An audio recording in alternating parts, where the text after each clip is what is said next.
वीरगंज गांव में 2 सौतेली बहनें रहती थीं, जिसमें से सुहासिनी गोरी चिट्टी और तीखे नैन नक्श वाली सुंदर लड़की थी, तो वहीं मीरा एक सांवली और सर पर कम बालों वाली बदसूरत लड़की होती है। हालांकि मीरा भी बाकी बच्चों की तरह ढेर सारे दोस्त बनाना चाहती थी, उनकी तरह पार्क में खेलना चाहती थी, नए नए खिलौने अपने पास रखना चाहती थी और बचपन में हर लड़की की तरह अपनी माँ की साड़ी पहनकर नाचना चाहती थी। लेकिन अफसोस, मीरा की जिंदगी में ये सारे सुख नहीं लिखे थे। उसकी माँ के गुजर जाने के बाद ही उसके पिता ने मीरा की परवरिश के लिए नंदिनी से दूसरी शादी कर ली थी। नंदिनी को जब एक बेटी पैदा हुई, तब उसके कुछ समय बाद ही मीरा के पिता का देहांत हो गया। एक तो मीरा दिखने में बहुत काली थी और उसके सर पर बाल भी बहुत कम थे। ऊपर से वो अपनी माँ की सौतेली बेटी थी, जिस कारण उसे दोगुनी नफरत झेलनी पड़ती थी।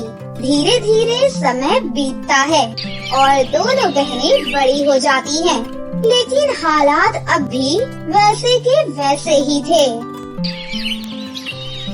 माँ, बालों में लगाने वाला तेल कहाँ पर है? मीरा, क्यों तुम बेकार में हमारा तेल और शैम्पू खर्च करके अपने बच्चे कुछ 4 बालों को बचाने की कोशिश कर रही है? वैसे एक बात कहूँ, भगवान ने भी तुझे बड़ी जल्दी में बनाया होगा, तभी तो काली पीली शक्ल के साथ सर पर 4 बाल देकर ही भेज दिया। तो हासिनी, तुझे मेरा मजाक उड़ाकर क्या मिलता है? मुझे तो बड़ा मजा आता है। अच्छा सच बता, मेरी खूबसूरती देखकर तुझे जलन तो होती होगी ना, है ना? क्यों, सच कहा ना मैंने, मेरी सौतेली काली बहन? मीरा लगातार अपनी सौतेली बहन के तीखे तानों को सुन रही थी। उसके मन की कुड़हन उसकी डबडबाई आँखों से बाहर आ रही थी, मगर वो सिर्फ चुप होकर उसकी सारी बातें सुन रही थी, क्योंकि उसके हक में जुबान खोलने की हिम्मत उससे छीन ली गई थी। वो बिना कुछ कहे ही अपना बैग लेकर कॉलेज चली जाती है। वहाँ पहुँचकर उसके कॉलेज की लड़कियाँ उसका मजाक उड़ाते हुए कहती हैं, देखो देखो, आ गई काली कलोटी अपने बॉय कट बालों के साथ रैंप वॉक करती हुई। इसके झड़ते बालों को देखकर तो मुझे शक है कि कहीं कैंसर के कीड़े इसके बाल न खा रही हो। ऐसी लड़की को तो कॉलेज से बाहर निकाल फेंकना चाहिए। कॉलेज के सभी लड़के और लड़कियां उसे नापसंद करते थे और उसका कॉलेज में आने पर विरोध करते थे, जिसके कारण वो सभी उसके ऊपर टमाटर फेंककर मारते हैं। इसके झड़ते बाल, इसके अंदर जरूर कोई बड़ा रोग पल रहा है।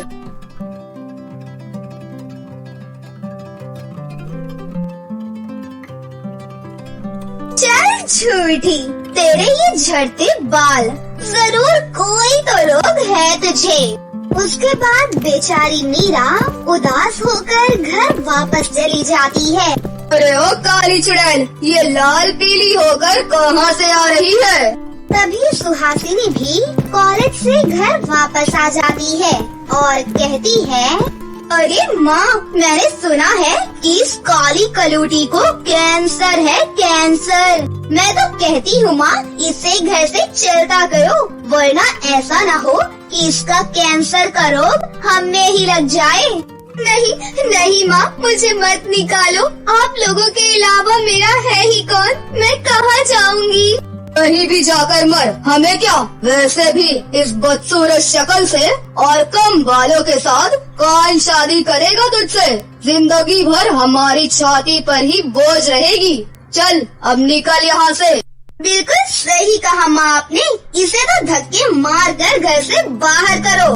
फिर वो दोनों धक्के मारकर बेचारी मीरा को घर से बाहर निकाल देती हैं। मीरा रोती हुई जंगल की ओर चली जाती है। काश मैं पैदा होते ही मर जाती।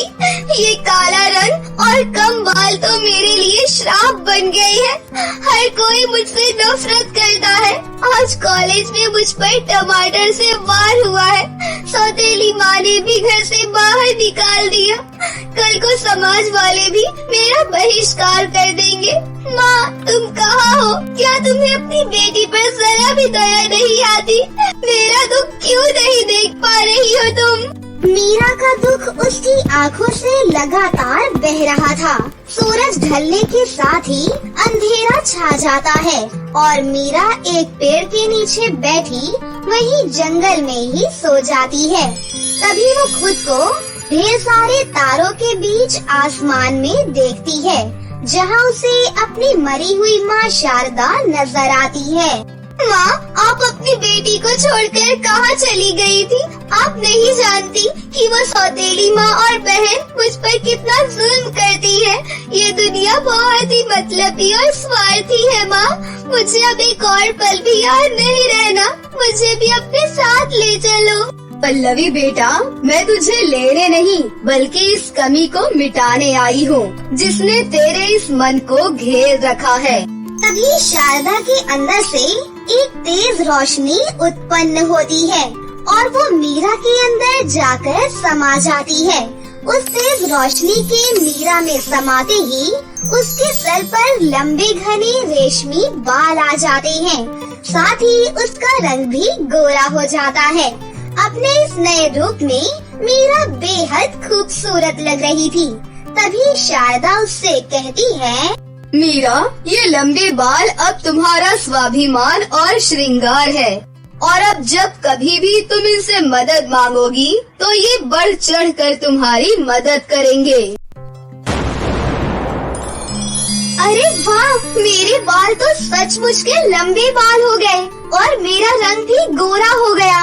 अब तो मुझे वापस अपने घर जाना चाहिए। फिर कुछ देर के बाद वो अपने घर वापस पहुंचती है।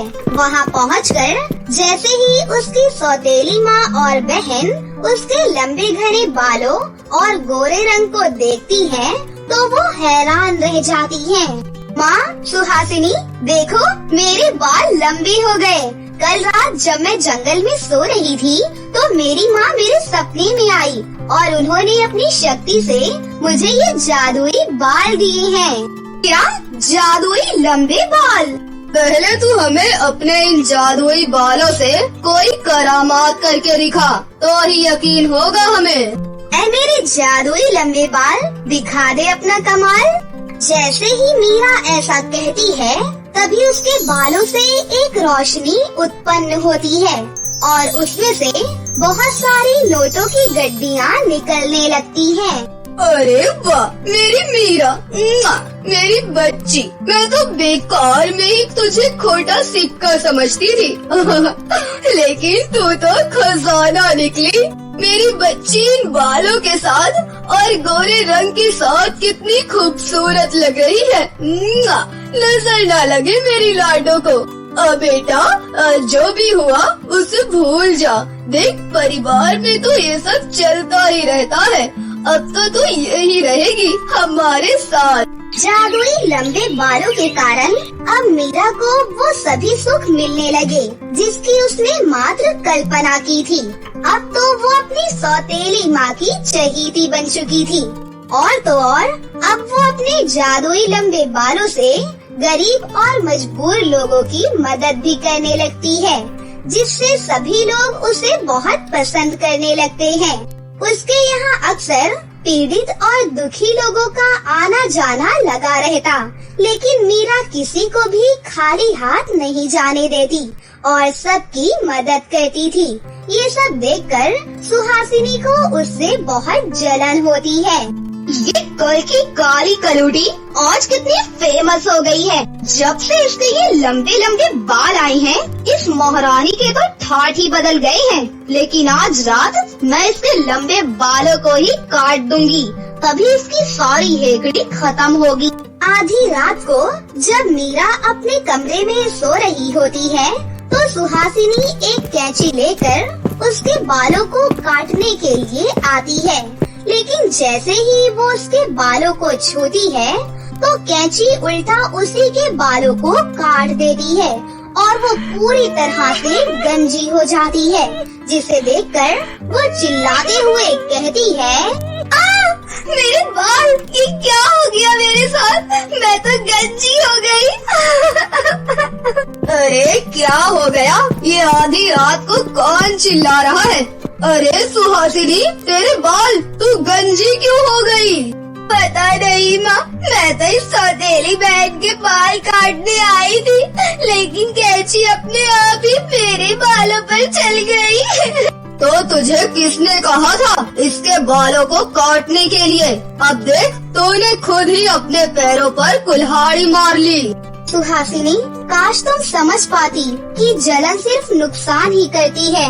मैंने तो हमेशा तुझे अपनी सगी बहन की तरह प्यार किया है, लेकिन तुमने हमेशा मुझसे बैर रखा और अपने अंदर अंगार भरती रही। इसी कारण आज तुम्हें ये सजा मिली है। मीरा की बात सुनकर सुहासिनी का सर शर्म से झुक जाता है और वो फूट फूट कर रोते हुए मीरा से माफी मांगती है। फिर मीरा उसे क्षमा कर देती है और अपने जादुई लंबे बालों से उसके सर पर फिर से बाल ला देती है।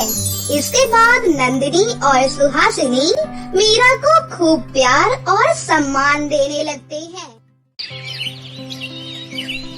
सेठ रामकिशन शहर के जाने माने रईस थे।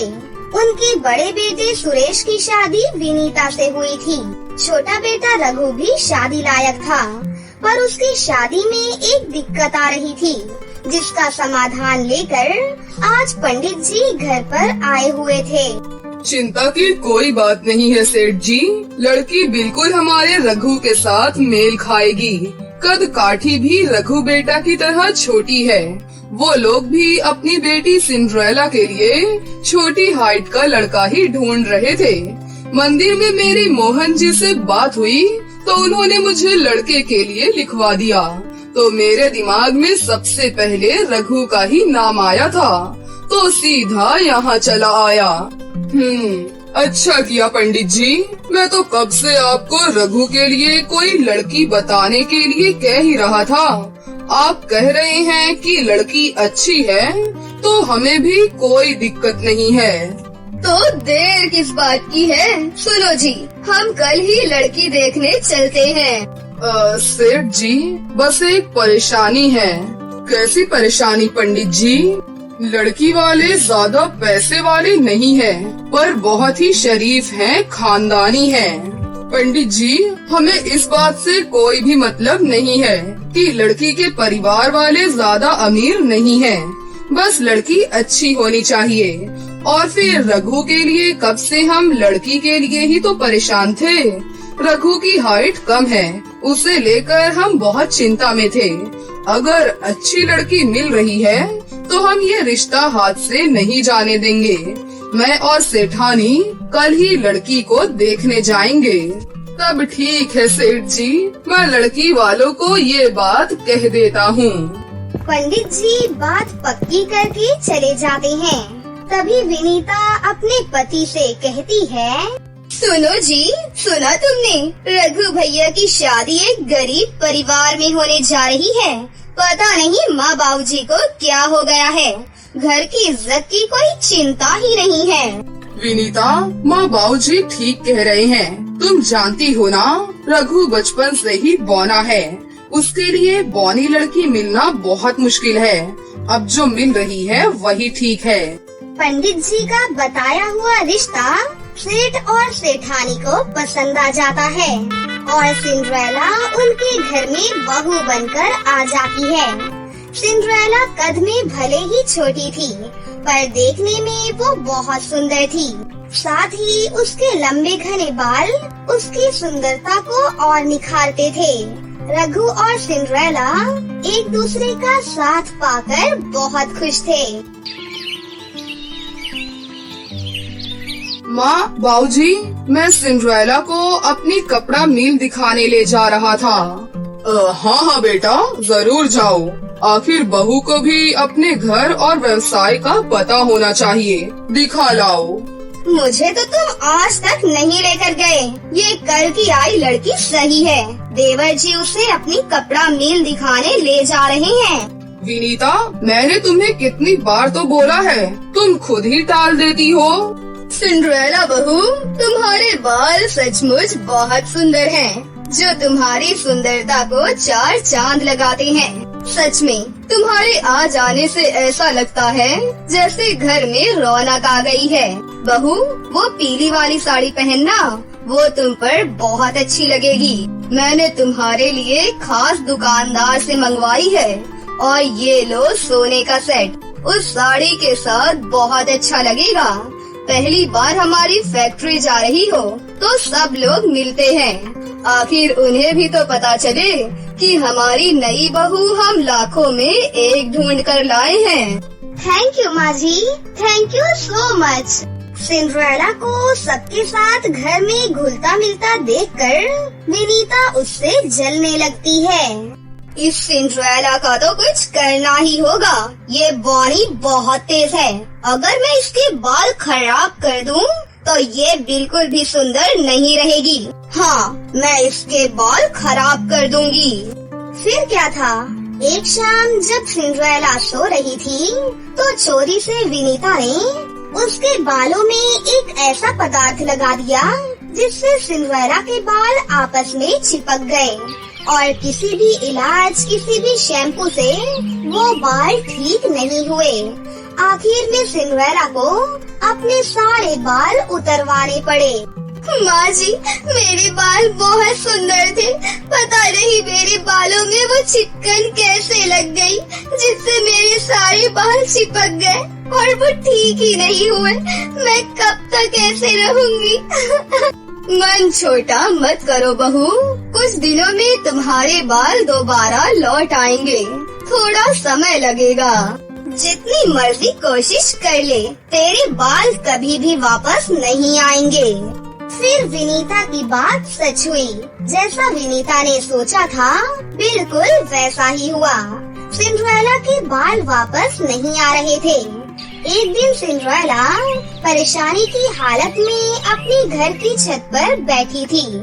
सिंड्रेला को चिड़ियों से बातें करना बहुत अच्छा लगता था। वो उन्हें रोजाना दाना पानी डाला करती थी। उन्हीं में से एक चिड़िया सिंड्रेला से बोली, सिंड्रेला दीदी, क्या बात है? हम कुछ दिनों से देख रहे हैं कि तुम बहुत उदास हो। अरे, तुम तो इंसानी भाषा बोलती हो। हाँ सिंड्रेला दीदी, हम सभी चिड़िया इंसानी भाषा बोल लेती हैं, पर हम ये सच्चाई किसी को भी नहीं बताते, नहीं तो हमें सब पकड़ लेंगे। तुम अच्छी हो, इसीलिए मैंने तुमसे इंसानी भाषा में बात की। दीदी, मुझे बताओ, तुम इतनी उदास क्यों हो? शायद तुम्हारी परेशानी हम दूर कर सकें। मेरे बाल बहुत सुंदर थे, पर ना जाने कैसे किसी पदार्थ से चिपक गए और उन्हें कटवाना पड़ा। अब वो वापस ही नहीं आ रहे हैं। मैं गंजी हो गई हूँ। मैं अपने इस रूप के साथ बाहर कैसे जाऊँ? बस इतनी सी बात। तुम अपनी आंखें बंद करो और फिर देखो मेरा जादू। चिड़िया के कहने पर सिंड्रेला अपनी आंखें बंद कर लेती है। देखते ही देखते सिंड्रेला के सर पर बहुत ही सुंदर सोने के बाल आ जाते हैं। उन सुनहरे बालों में सिंड्रेला बहुत सुंदर लग रही थी। अपनी आंखें खोलो दीदी, देखो तुम्हारे सर पर बाल आ गए हैं। सोने के बाल, सुनहरे बाल। हाँ, ये तो सच में सुनहरे बाल हैं, सोने के बाल हैं। तुम्हारा बहुत बहुत शुक्रिया चिड़िया रानी, तुमने मेरी परेशानी दूर कर दी। अरे मेरी प्यारी दीदी, अब ये तो सुनती जाओ कि तुम्हारे बाल खराब किसने किए हैं। तभी सिंड्रेला की सास छत पर आ जाती है। वो भी चिड़िया की बातें सुन लेती है। सिंड्रेला दीदी, तुम्हारी बाल तुम्हारी अपनी जेठानी विनीता ने ही खराब किए हैं। वो तुमसे जलती है, इसीलिए उन्होंने तुम्हारे साथ ऐसी गलत हरकत की है। क्या विनीता भाभी ने ऐसा किया? मैं तो ये सोच भी नहीं सकती थी कि भाभी मेरे साथ ऐसा करेंगी। ये सुनकर मुझे बहुत दुख हो रहा है। सिंड्रेला बहू, मैंने सब कुछ सुन लिया है। हम इंसानों से अच्छे तो ये पक्षी जानवर हैं, जो किसी की मदद के लिए हमेशा तैयार रहते हैं, वफादारी निभाते हैं। तुम इन्हें दाना पानी डालती हो और आज बदले में देखो, इन्होंने तुम्हारी मदद की। पर विनीता बहू ने जो तुम्हारे साथ किया है, उसके लिए मैं उसे कभी भी माफ नहीं करूँगी। मैं अभी जाकर उसकी खबर लेती हूँ। सेठानी नीचे जाती हैं और सारी बात घर वालों को बता देती हैं। विनीता, तुम इतना गिर जाओगी मुझे अंदाजा नहीं था। तुम्हें किस चीज की कमी है इस घर में? तुम्हें तो सिंड्रेला को अपनी छोटी बहन की तरह प्यार करना चाहिए था। विनीता भाभी, अगर सिंड्रेला चाहती तो वो भी आपसे नफरत कर सकती थी। वो तो छोटी हाइट की है, आपकी हाइट तो बिल्कुल ठीक है, पर वो तो आपसे नफरत नहीं करती। मैं भी छोटी हाइट का हूँ, फिर तो आप मुझसे भी नफरत करो, मुझे भी नुकसान पहुँचा दो। मैं इस घर में ही नहीं रहूँगा। नहीं नहीं, मुझे माफ कर दो देवर जी, मैं जलन में अंधी हो गई थी। ये घर छोड़कर मत जाओ, नहीं तो मैं अपने आप को कभी भी माफ नहीं कर सकूंगी। मुझे माफ कर दो सिंड्रेला, मुझसे बहुत बड़ी गलती हो गई। विनीता सभी घर वालों से माफी मांगती है। सिंड्रेला के कहने पर सभी घर वाले उसे माफ कर देते हैं। उस दिन के बाद से सिंड्रेला सोने के बालों वाली बहू बन जाती है। उसके बालों को जो भी देखता उसकी बहुत तारीफ करता। सिंड्रेला बहुत खुश थी कि उसके बाल फिर से लौट आए थे। कहते हैं ना कि व्यक्ति को उसके अच्छे कर्मों का फल अवश्य मिलता है। जैसे सिंड्रेला को उसकी दयालुता का फल चिड़िया रानी ने दिया। लखीमपुर गांव में पारुल नाम की एक गरीब लड़की रहती थी। उसके पिता एक मजदूर थे और माँ घर संभालती थी। पारुल गांव के ही एक स्कूल में पढ़ती थी। पारुल की क्लास टीचर रश्मि मैडम बहुत ही अच्छी थी। सभी बच्चे उससे बहुत प्यार करते थे, लेकिन उनका ट्रांसफर कहीं और होने के कारण आज स्कूल में उनका आखिरी दिन था। गुड मॉर्निंग मेरे प्यारे बच्चों, आज मेरा इस स्कूल में आखिरी दिन है। अब तुम्हारी नई टीचर कामिनी मैडम तुम्हें पढ़ाएंगी। आप सब बच्चे बहुत अच्छे हो और खासकर पारुल तुम अपनी पढ़ाई मत छोड़ना। अच्छा, अब मैं चलती हूँ। आप सब बच्चे अपना अच्छे से ख्याल रखना और खूब मन लगाकर पढ़ाई करना। रश्मि मैडम, आप बहुत अच्छी टीचर हैं। आप बहुत अच्छा पढ़ाती हैं। हम सबको आपकी बहुत याद आएगी। आप प्लीज मत जाइए। हाँ मैडम, हम आपको बहुत मिस करेंगे। आप रुक जाइए ना प्लीज। बेटा, मेरा जाना जरूरी है। मेरा ट्रांसफर दूसरे स्कूल में हो गया है। मैं भी तुम सबको बहुत मिस करूंगी। अपना अच्छे से ख्याल रखना। Good bye. रश्मि मैडम वहाँ से चली जाती हैं। उनकी जगह कामिनी मैडम उस स्कूल में पढ़ाने आती हैं। कामिनी मैडम बहुत ही गुस्से वाली और खड़ूस स्वभाव की थी। कामिनी मैडम क्लास में आती हैं तो देखती हैं कि सभी स्टूडेंट्स स्कूल ड्रेस में थे, जबकि पारुल फटे पुराने कपड़ों में ही स्कूल में पढ़ने आती है। ए लड़की, इधर आ। तुम्हारी यूनिफॉर्म कहाँ है और तुम घर के कपड़े पहनकर क्यों आई हो? मैडम, बेचारी पारुल बहुत गरीब है। अभी इसके पास यूनिफॉर्म खरीदने के पैसे नहीं है और प्रिंसिपल मैम ने इसे कुछ दिनों के लिए छुट्टी दी है, इसलिए ये ऐसे ही पढ़ने आती है। जब इस गरीब की औकात नहीं है यूनिफॉर्म लेने की, तो फिर ये पढ़ने ही क्यों आती है? तुम गरीब होते ही गंदी नाली के कीड़े हो और वही ठीक लगते हो। अभी मैं तुझे बताती हूँ। यहाँ कामिनी मैडम पारुल की खूब पिटाई करती हैं और उसे सजा के तौर पर क्लास से बाहर कर देती हैं। पारुल रोते हुए हाथ ऊपर करके खड़ी रहती है। पारुल गरीब थी, इसलिए उसकी नई क्लास टीचर उससे बहुत बुरा बर्ताव करती थी। गरीब कहीं की, तुझे कितनी बार कहा है कि क्लास में सबसे पीछे वाली बेंच पर बैठा कर। मैं तेरी शक्ल देखती हूँ तो मेरा सारा दिन खराब हो जाता है। बेचारी पारुल चुपचाप पीछे जाकर बैठ जाती है। कामिनी मैडम का गुस्सा हर दिन स्कूल स्टूडेंट्स पर निकलता था, लेकिन पारुल को तो हर रोज उसका शिकार होना पड़ता था। हालात ऐसे हो गए कि अब तो पारुल को स्कूल आने में भी डर लगता था। ऐसे ही कुछ दिन बीतते हैं। अपनी टीचर के बुरे बर्ताव की वजह से पारुल एक दिन स्कूल ना जाकर एक नदी के किनारे बैठकर रोने लगती है। कामिनी मैडम बहुत बुरी है, जब देखो डांटती ही रहती है। मुझसे तो ऐसे नफरत करती है जैसे मैंने गरीब होकर कोई पाप कर दिया। काश मेरे पास कोई शक्ति होती तो मैं उन्हें अच्छा सबक सिखाती। तभी एक साधु वहाँ पर आता है और वो पारुल की सारी बातें सुन लेता है। बेटी, तुम उदास मत हो। मैं तुम्हें ऐसी जादुई शक्ति दूंगा जिससे तुम्हारे सारे कष्ट दूर हो जाएंगे। साधु उसे एक जादुई शक्ति देता है, जिससे उसके बाल जितना वो चाहे उतने लंबे कर सकती है। बाबा, बाबा, ये तो चमत्कार हो गया। पारुल खुशी खुशी अपने स्कूल जाती है और वहाँ जाकर ये बात सभी बच्चों को बता देती है। कुछ देर बाद कामिनी मैडम क्लास में आती हैं। वो जैसे ही ब्लैक बोर्ड पर कुछ लिख रही होती हैं, तभी पारुल अपने लंबे बाल बढ़ाते हुए उसकी पीठ पर चोटी काट लेती है।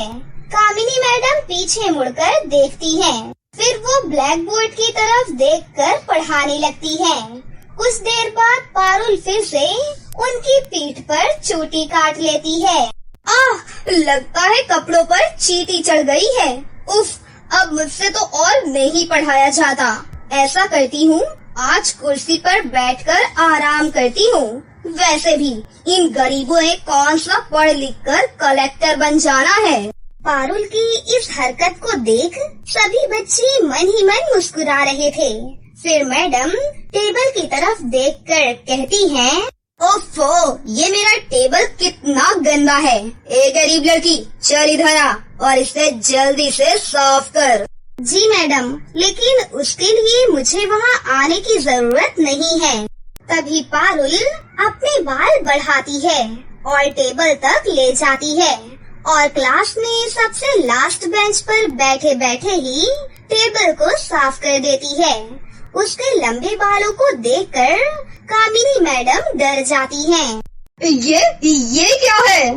घबराइए नहीं मैडम, ये मेरे लंबे बाल हैं। दरअसल हमारे परिवार को वरदान मिला हुआ है कि जब भी कोई 10 साल का हो जाता है तो उसके बाल अपने आप लंबे हो जाते हैं। ये कैसा वरदान है? कामिनी मैडम डर के मारे स्टाफ रूम में चली जाती हैं। अगले दिन जब वो क्लास में बच्चों को पढ़ा रही होती हैं, हाँ तो बच्चों, अब कौन ये मैथ का सम सॉल्व करके दिखाएगा? अखिल, तुम बताओ। पर मैडम, ये मुझे नहीं आता। नहीं आता तो सारा दिन स्कूल में करते क्या हो? मैं तुम्हें अभी बताती हूँ। वो डंडे से उसकी पिटाई करने ही वाली होती है कि तभी पारुल अपने लंबे बालों को बढ़ाकर कामिनी मैडम को चारों तरफ से बांधकर उन्हें जकड़ लेती है। आओ, बचाओ, बचाओ, रोको, रोको अपने लंबे बालों को, रोको। आज ये बाल नहीं रुकेंगे मैडम। बोलो मैडम, आज के बाद किसी बच्चे को टॉर्चर करोगी, उसे मारोगी? आज के बाद अगर किसी को भी आपने परेशान किया तो आपके लिए अच्छा नहीं होगा। नहीं नहीं नहीं नहीं, मुझे माफ कर दो। मैं अब से किसी को कुछ भी नहीं कहूँगी। मुझे माफ कर दो बच्चों। उस दिन के बाद से कामिनी मैडम सब बच्चों के साथ बहुत अच्छे से पेश आने लगी और खासकर पारुल से। उसे अब वो कभी भी कुछ नहीं कहती। पारुल के लंबे बालों की वजह से आज सब बच्चों को कामिनी मैडम के अत्याचारों से मुक्ति मिल चुकी थी। तो दोस्तों, कैसी लगी आपको हमारी ये कहानी? अगर आपको हमारी कहानी अच्छी लगी हो तो इसे जरूर लाइक करें, साथ ही हमारे चैनल को सब्सक्राइब भी कर लें और बेल आइकन को दबाना ना भूलें। मिलते हैं अगली वीडियो में। धन्यवाद।